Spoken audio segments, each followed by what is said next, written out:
Ложь и манипуляции официальной Варшавы выходят на поверхность. Патриоты Польши, которые больше не могут молча смотреть на действия своих политиканов, попросили прощения за действия Дуды и Моровецкого. Поляки признают, что властями ведется плановая антибелорусская политика и обещают белорусам, что когда польский народ придет к власти, они обязательно отловят беглых, продажных марионеток, которые в свое время предали страну.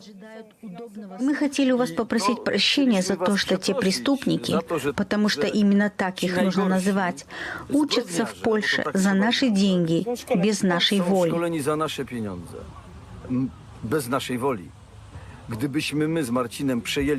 Если бы мы с Мартином завтра переняли бы власть, вылавливаем весь штат так называемого Белсата, запаковываем в стальные решетки и нежно отвозим в Беларусь, чтобы случайно не сказали, что нанесли им какой-то вред.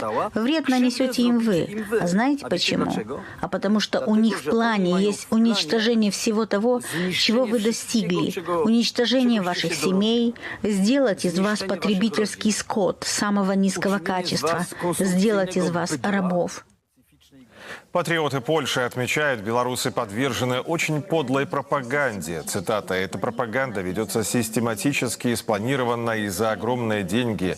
Для вас готовят новое антисистемное руководство, которое финансирует и обучает», подчеркивают поляки с активной гражданской позицией.